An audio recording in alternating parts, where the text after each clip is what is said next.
Hello and welcome to this episode of Intercompany Financial Management Insights. This is our monthly discussion with intercompany leaders.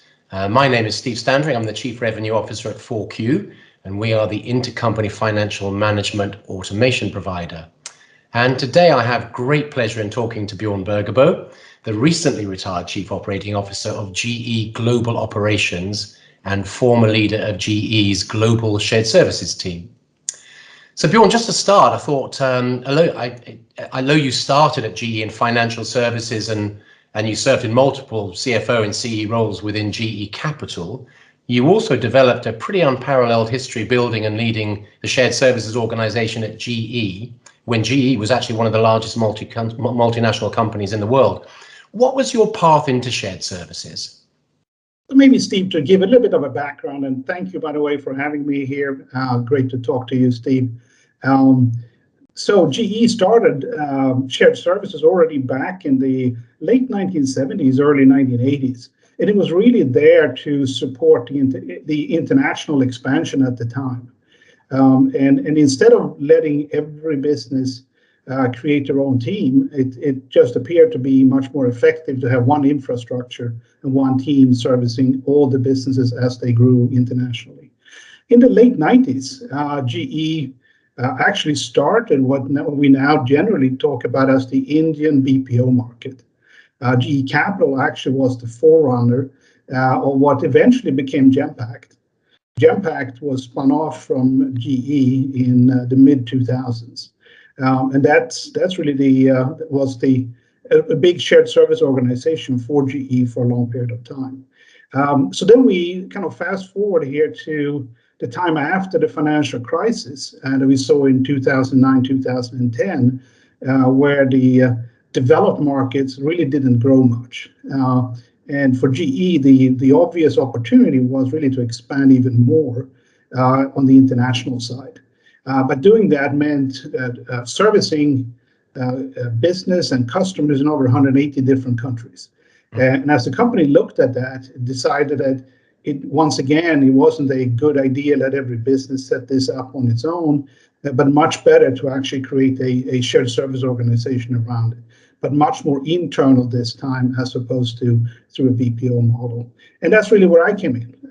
As GE then looked for leaders who had a track record, both in terms of doing international business and financial management, as well as operational management, to lead this effort. So my first foray into shared services in GE was with GE Global Operations to build up the European operation. And I did that over about a two-year period. We built a 2,000-person strong shared services team out of Budapest, Hungary. And that was work that came in from over 100 different locations across Europe. And that's really how I got involved in shared services at GE. That's interesting, because shared services are often very process-oriented organizations. But as someone with a background in finance, what was your perspective on shared service, and what did you see as you looked at shared services? Well, as you think of shared services, I mean, it's very well connected with financial management in general. There's a lot of financial processes and operating processes that actually has direct impact on finance. So if you don't understand the impact on working capital or cash, it's actually very hard to operate shared services. And I think a lot of shared service leaders have found the same thing. But if you look at it and maybe focusing a little bit more on intercompany specifically, one of the things that actually was quite interesting to discover early on was not only do I need to run the team well and run the processes well, but I actually have to have a way to intercompany share the cost across the company. And that's a process we had to build. And that's something that I know the FourQ team that's now in FourQ was very heavily involved in at the time to build out that process. But there's also other aspects of intercompany that is very clearly at the forefront of what we do in shared services. For instance, statutory and tax management.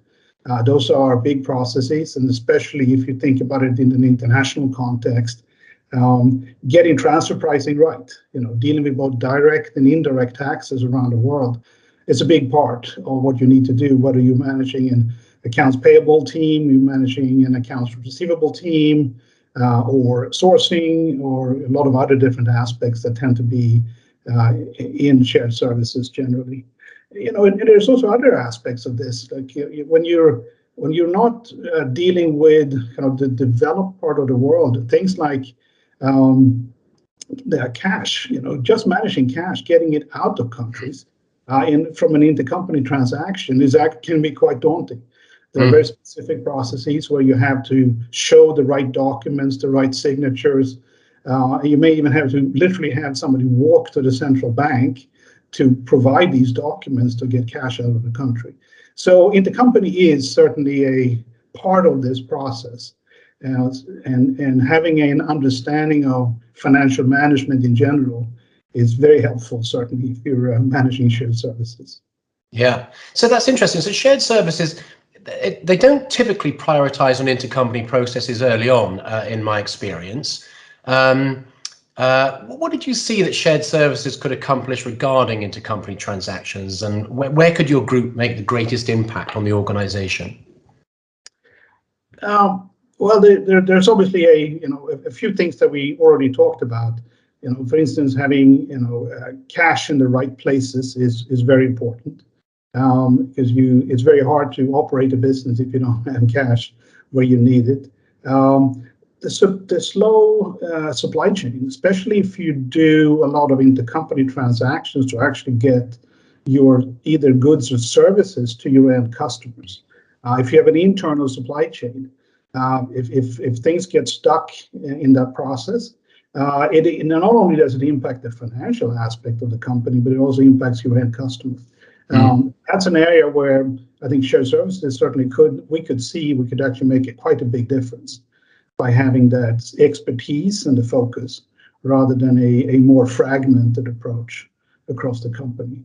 And we saw it in the tax and statutory audits, all the prior wasted effort, if I call it that, in terms of trying to find some way of justifying or documenting, maybe sometimes in hindsight, a transaction had already happened and the documentation is not deemed to be sufficient either by your statutory auditors or by your tax auditors.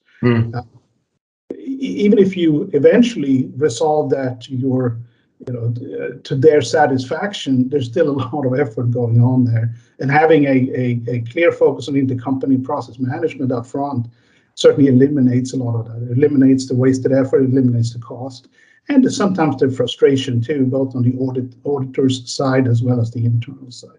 I think the other thing that which we saw is with all the regulatory changes that are happening, whether that's, I mentioned, just restricted cash as one of those areas. But even if you think of things like all the government portals these days that are looking to reconcile transaction between a buyer and the seller in a country, either from a purely indirect tax perspective, and sometimes even from a direct tax perspective.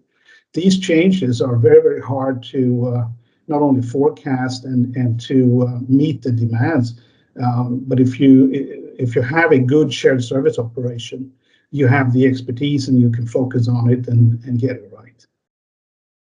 So that's really interesting. We've seen lots of companies approach intercompany through shared services with quite a narrow scope, considering maybe looking at the transactional piece within shared services. You didn't do that at GE though, and you've just talked about how you can benefit the whole business, but how did you implement something that was so wide-ranging?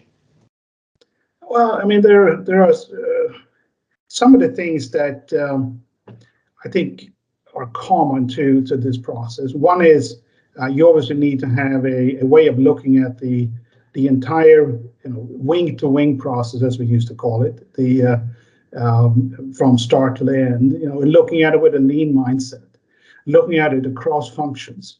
A lot of times, that's one of the major reasons why you create shared services is that you can actually look at the process from the beginning to end, without regards to the functional boundaries.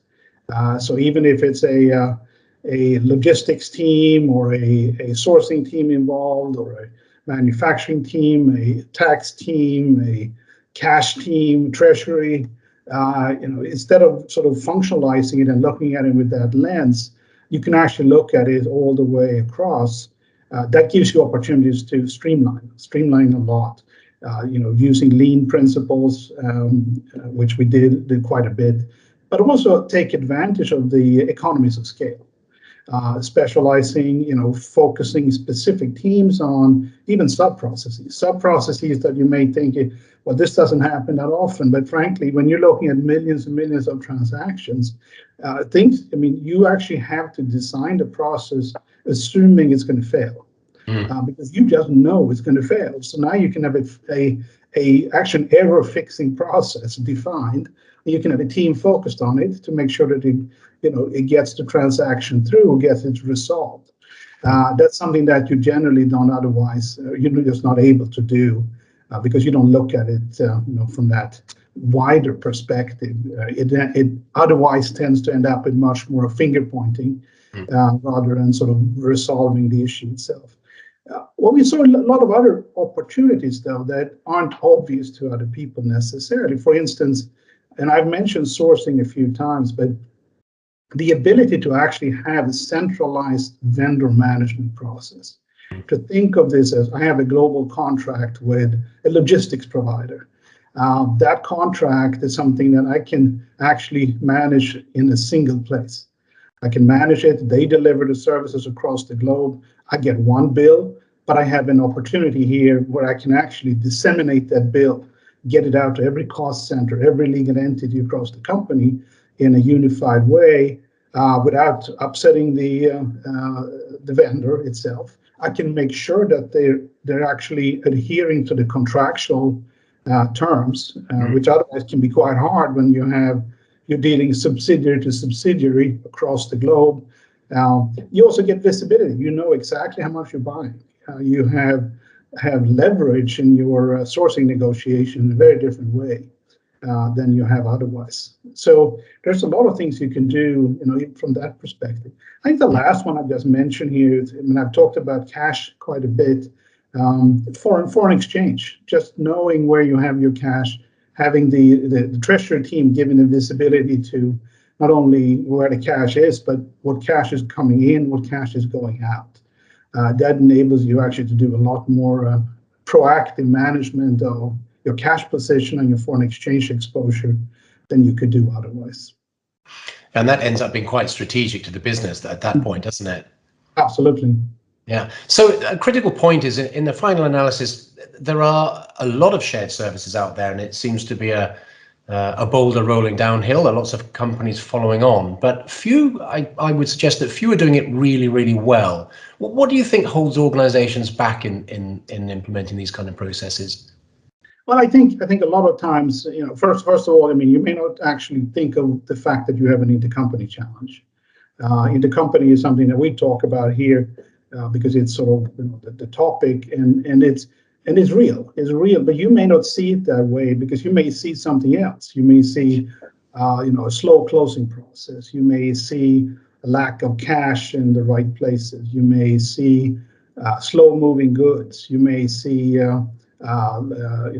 high bills from your statutory auditors, or you may see that you're paying more tax in certain jurisdictions than in theory you should be paying. These are all examples of reasons why you may actually have an intercompany issue, or your intercompany process just isn't streamlined. But it takes a bit of digging to realize that that's what you have, and then go after that in a systemic way. And can I just ask how you motivate the organization to take on a process like that? So once you've noticed what the red flags are, and you figure that it's something that you should address, how do you get to a point where you've got a stakeholder that's going to drive this agenda? Because it does cross into multiple divisions and into treasury and into tax. And how would you start on a project like that? Well, I think the first thing is just recognize that what you have.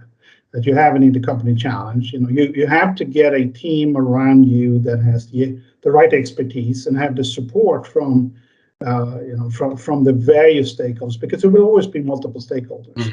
We talked about this. In the company isn't typically in one function. It's not owned, or there's not only one team that's accountable, and you also have you have business units, and you have shared services, and you have functions, and all three need to collaborate around this and recognize there's an opportunity here to do this better. So I think that's really the first start, with this. But there's also a lot of engagement here that's required to have just singly, the functions to feel that there is a better way. There's a better way of doing this. I found that a lot of times the challenge is less with the business units or with the shared service organization, but more with the functional owners. Because there tend to be this sort of, well, it's not really my issue. There must be a tax issue because that's where you see it, or that's an issue for controllership, or that's an issue for treasury. And then it gets sort of compartmentalized that way, and everybody looks at sort of their silo. Breaking down those silos is frankly, I think, the biggest challenge to get the team motivated to go after it. But also, I can say when you get that to happen, you get people to feel that yes, there is something here we can do better. It will actually benefit everybody. You get all the stakeholders at the table. Now you actually, it's very engaging, and it's great fun to actually go and see the improvements you can make.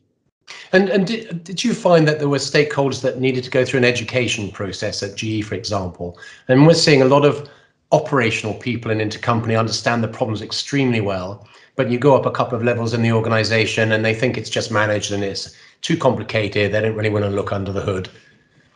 Yeah, I think that's sort of always the case, and so I think there's an educational piece here.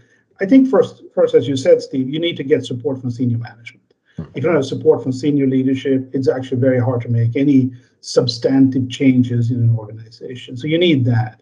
And then you need that cultural collaboration that we talked about, having the functional leaders or the process leaders come together, acknowledge that this is something we do for the greater good of the company. You also need to get the right expertise. You need people who understand the wider process, but also that are trusted across the organization, that they're actually going to do what's best for the company. They don't have a functional agenda. They don't have a stakeholder agenda. Their agenda is to make the process overall work the best it can be. Interesting, a kind of global process owner of intercompany. Yes. There are not too many of those on the planet just yet. Well, there should be more. There should definitely be more. Well, it's interesting. Maybe we need to find a sexier title for it. Yeah, I mean, I feel with some of the challenges on the horizon, which I guess we should discuss a little bit, your view on what those are, that intercompany, it's certainly getting a bit more heated, and we're seeing companies certainly looking at their process optimization and beginning to look at automation, and I guess that's because of some changes in the world and stuff. What are the kind of big intercompany challenges on the horizon for you? Well, I think that the big ones, the big obvious ones, are number one is e-invoicing, so electronic invoicing, which I think everybody wants to do, but also it's not only the companies who wants to do it, between yourself and your customers or yourself and your suppliers, but frankly, the tax authorities around the world wants that to happen too. And there's a lot of different initiatives in place. Unfortunately, not all one and the same, and not all of them done with necessarily with great foresight. But you got to comply with those. So I think that's a big both opportunity and challenge to meet these requirements. If you do it right, first of all, you get automation, which is what you want. You really want a lot of automation, as much automation as you can. You get transparency with your customers and your suppliers, and you get transparency with your tax authorities. It actually helps you in a lot of different ways. But I think that's one of the bigger challenges, is to make sure you get everything in there, including all your intercompany bills. And I think that's the key. A lot of times people tend to think of this is just my customers and my suppliers. Yeah. But you actually have, a lot of times you have as many internal invoices to manage as you have external. Mm. And when it comes to all these initiatives, you shouldn't treat them any differently. Yeah. So I think the other piece of this is also there's more aggressive tax enforcement these days, and I don't think that's going to change. It's probably going to get worse, not better, for a whole host of reasons. One is, I mean, we talk about things like a minimum global tax rate. We're talking about the fact that there's a lot of governments right now borrow a lot of money for to support their economies through the pandemic. That bill is going to be paid at some point in time. It's not overnight, but it's certainly going to mean that it's more likely that tax rates go up and tax enforcement will get stronger rather than the opposite. So I think that's another area where if you're not on the game when it comes to intercompany transactions and the transfer pricing and meeting all the different requirements, you're more likely to have bigger challenges, but you may not realize it until several years after the transaction took place. Yeah. So now realizing everybody needs to start looking at this. Where's the right place to start when building out an intercompany strategy? Well, I think my sort of observation was always, when it comes to looking at the process, is start by following the work. Start looking at what, following a transaction all the way through. I mean, there is no substitute for walking the floor. And I've found a lot of leaders that I work with that actually didn't want to do that. They want to sit in the conference room. When I tell them, like, we're going to go to the mail room and we're actually going to see what they do. They say, like, yeah, where is the mail room? And I'm like, well, but that's part of where we should start. And I think the same goes with all of this is, if you walk the process, if you see where the work accumulates, now you know, and you can actually discover where the issues are. Sometimes when you focused on it in a kind of, I call it conference room environment, it's very easy to get stuck on the chevrons. When you're actually walking the floor, you see where things tend to get held up, or where there are challenges, or where people don't even know what to do. One of the anecdote, one of the things I found in the mailroom when I first started going, there were documents that they received from our suppliers, didn't know what to do with. They were put in the box, so we don't know what to do with this.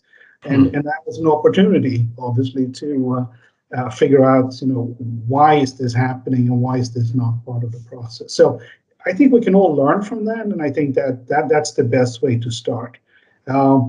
If you don't have shared services, it would be really, really hard to find.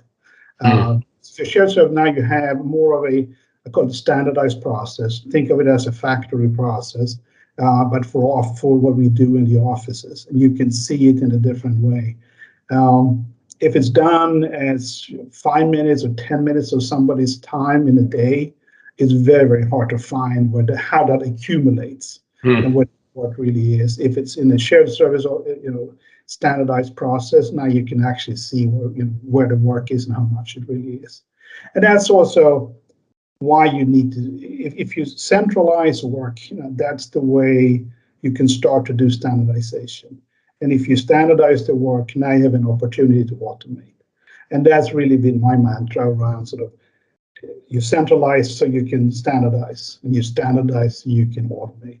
And what you do with this is how you build out the company strategy or any other shared service strategy for that matter. Brilliant. So my final question to leave today. What is exciting about being in the intercompany shared services role? Well, I think everything about shared services is exciting. And the intercompany is a good example of that. It's complex. It has a lot of different stakeholders. It's not an easy problem to solve. You have in getting the engagement from stakeholders, as you mentioned before, Steve. It's not always something that senior management necessarily recognizes or would even want to know about. And that in itself is part of that challenge. to lift it up, to give it the right attention, and to resolve, real business issues. That makes the business either slow down or not operate as good as it could be. So I think that's one of the things it always excited me. The other one I think is this opportunity of walking the process, to really take the lean principles to heart, to encourage and empower the teams to literally pull the cord and say, here's something here that isn't working. Let's get together. Let's have this sort of mindset of finding the root cause and fixing problems permanently. That's exciting in itself. And then when you go out and you actually talk to the business leaders, you go and see the business operation, and you see how they're really being impacted and benefits from the shared services work, how they're beating competition, because you actually got a better way of doing things. And I saw it in the logistics team we built up in the Russia CIS region. That made us much more competitive as a company compared to others who had a much more fragmented and less expertise in that process. So that's always exciting. And then ultimately, when their business units know they don't need to worry about these things, they can focus on their core operation. That is very, very exciting. Yeah, getting shared services thriving so the front office can thrive. Yeah, absolutely. Bjorn, that was fantastic, really insightful. I really appreciate your time, and I'm sure everybody will enjoy this. Thank you very much. Thank you. Thanks, Steve.